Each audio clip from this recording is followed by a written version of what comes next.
TV star news आपके साथ मैं अंजलि आप सभी का स्वागत करती हूँ हमारे इस खास बुलेटिन अपना राज्य अपना प्रदेश में। बक्सर में वैदिक मंत्रोच्चारण के बीच ही दुर्गा मां का पट खुला है और साथ ही भक्तों को जगत जननी के दिव्य दर्शन भी हुए हैं। नगर के पूजा पंडालों में मां के पट खुला, साथ ही दशहरा महोत्सव भी शुरू हुआ है। इसको लेकर मां के भक्तों में उनके दर्शन के लिए उत्साह का माहौल बना रहा। तो वहीं पूजा समितियों द्वारा पंडालों को अंतिम रूप दिए जाने को लेकर के रात भर कवायद चलती रही।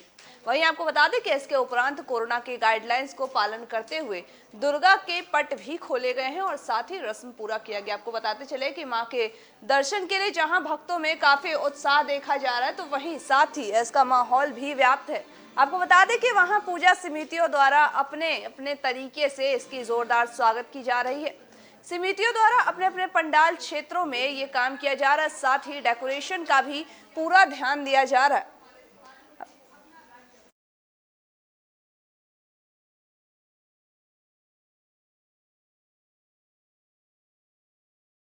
बिहार के उप मुख्यमंत्री तारकिशोर प्रसाद अपने 5 दिवसीय गृह जिला कटिहार के दौरे पर पहुंचे हैं, जहां उन्होंने दशहरा उत्सव पर महागौरी की विशेष पूजा महाअष्टमी की आरती में शामिल हुए हैं। आपको बता दें कि बचपन से ही सर्वमंगल सार्वजनिक दुर्गा मंदिर मिर्चाबाई में दुर्गा उत्सव का आज फिर से शामिल हुए हैं। आपको बता दें कि देश और बिहार के उन्नति प्रगति बिहार के लोग के लिए खुशियां मांगी है। उप मुख्यमंत्री ने कहा कि बिहार के पूर्वोत्तर के कटिहार में दुर्गा पूजा विशेष रूप से मनाया जाता है। तो वहीं आपको बता दें कि ये भी कहा गया है कि जिला के सभी पूजा स्थलों में शामिल होने की भी बात की गई है और जिला के सभी उत्सवों में शामिल होकर आराधना की गई है। बिहार की तरक्की माता दुर्गा की आराधना कर भी वरदान मांगा गया है।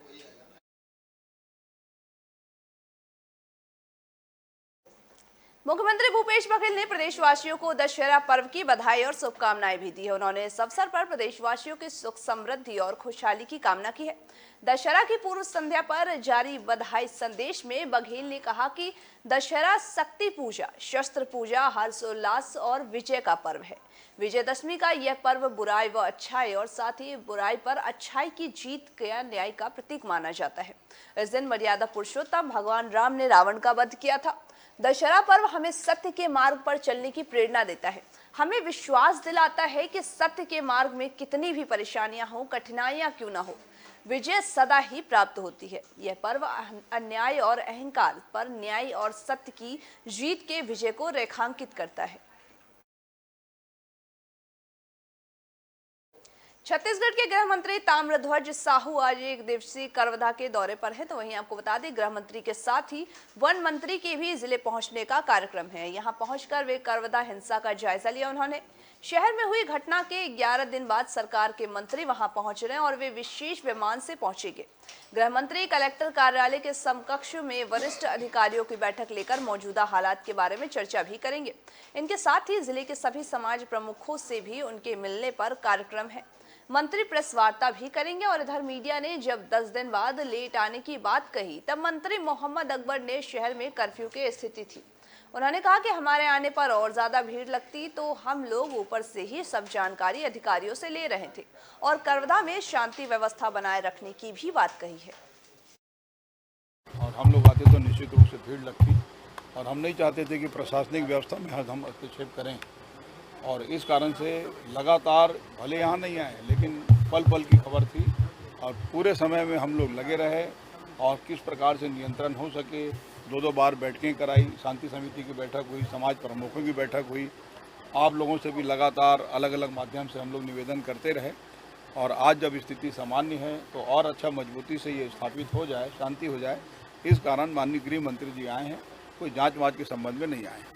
अगर ऐसा है तो मैं निश्चित तौर पे दिखवा लूँगा और जो कार्रवाई करने वाली जो चीज़ होगी तो ज़रूर किया जाएगा। ये जो पूरा मामला बढ़ा है, ये पुलिस के कारण से उन्होंने क्या अभी बातें आई हैं अंदर में पुलिस की भूमिका के विषय में, तो निश्चित तौर पर मैं वरिष्ठ अधिकारियों से, हालांकि एडीजी तुरंत यहाँ आ गए थे, अभी चूँकि जांच प्रक्रिया चल रही है इसलिए हम उधर ध्यान नहीं दिए हैं। अभी उसकी भी भूमिका पे अगर देखने को।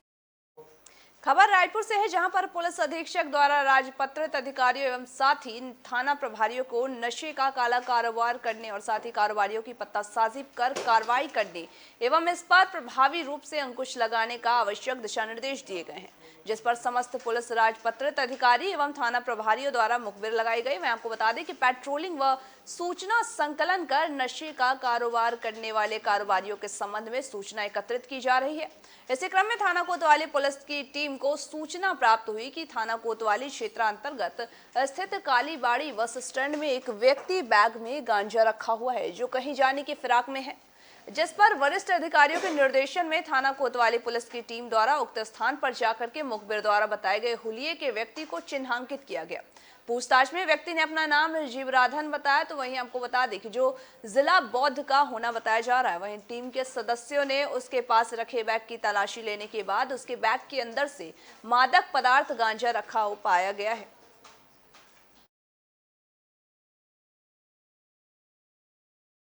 छत्तीसगढ़ की तीसरी राजनीतिक दल जेसीसीजे के प्रदेश अध्यक्ष अमित जोगी आज राजनांदगांव जिले के धर्मनगरी डोरागढ़ पहुंचे हैं, जहां अमित जोगी आज पैदल ही माता के दर्शन करने कार्यकर्ताओं के साथ निकल पड़े और रास्ते में खुद ही भंडारा बांटते हुए भी दिखाई दिए हैं। वहीं मीडिया से चर्चा करते हुए अमित जोगी ने कहा कि करवदा मामले पर उन्होंने कहा कि इतनी बड़ी घटना करवदा में घटती है, पूरा शहर जल रहा होता है और प्रदेश के मुख्यमंत्री लखनऊ एयरपोर्ट में धरना देते हैं तो कहीं पर बनारस जाते हैं, पर इतनी बड़ी घटना होने के बाद भी आज तक मुख्यमंत्री कबीरधाम नहीं गए हैं। मुख्यमंत्री को याद रखना चाहिए कि वे उत्तर प्रदेश के मुख्यमंत्री नहीं हैं बल्कि छत्तीसगढ़ के मुख्यमंत्री है। वहीं अमित जोगी ने कहा कि मुख्यमंत्री ने के कल आरएसएस पर दिए गए बयान पर भी तंज कसा है। उन्होंने कहा कि मुख्यमंत्री अभी कह रहे हैं कि आरएसएस नागपुर से संचालित होता है, परंतु वे भूल गए हैं कि कुछ दिन पूर्व ही उन्होंने ये भी कहा था कि दिल्ली हाईकमान से फोन आ जाए तो मैं तत्काल इस्तीफा दे दूंगा, तो वे कहां से संचालित होते हैं। आगे उन्होंने यह भी कहा कि जहां जहां क्षेत्रीय दलों की सरकार है वहां लॉकडाउन में अच्छा काम किया गया और घर घर राशन पहुंचाया गया, वहीं भूपेश सरकार ने लॉकडाउन में घर घर शराब पहुंचाने का काम किया है। मुख्यमंत्री जी अभी बोल रहे थे कि आरएसएस जो है नागपुर से संचालित है। वो ये भूल गए कि उन्होंने ही ये बयान दिया था कि अभी मुझे दिल्ली से हाईकमान का फोन आ जाए कि इस्तीफा देना है, मैं तत्काल इस्तीफा दे दूंगा। तो वो कहां से संचालित है? अब जनता देख चुकी है, दूसरे प्रदेशों को देखती है, महाराष्ट्र को देखती है, झारखंड को देखती है, ओडिशा को देखती है, बंगाल को देखती है, दिल्ली को देखती है। वहां पर जो क्षेत्रीय दलों की सरकारें काम कर रही हैं और जो छत्तीसगढ़ में यहाँ पर कांग्रेस हो या भाजपा, उनकी सरकारों का काम, दोनों में अब तुलना होने लगी। आज के हमारे इस राज्य के बुलेटिन अपना राज्य अपना प्रदेश में बस इतना ही। तमाम बाकी खबरों के अपडेट्स के लिए बने रहिए हमारे साथ और देखते रहिए AB स्टार न्यूज।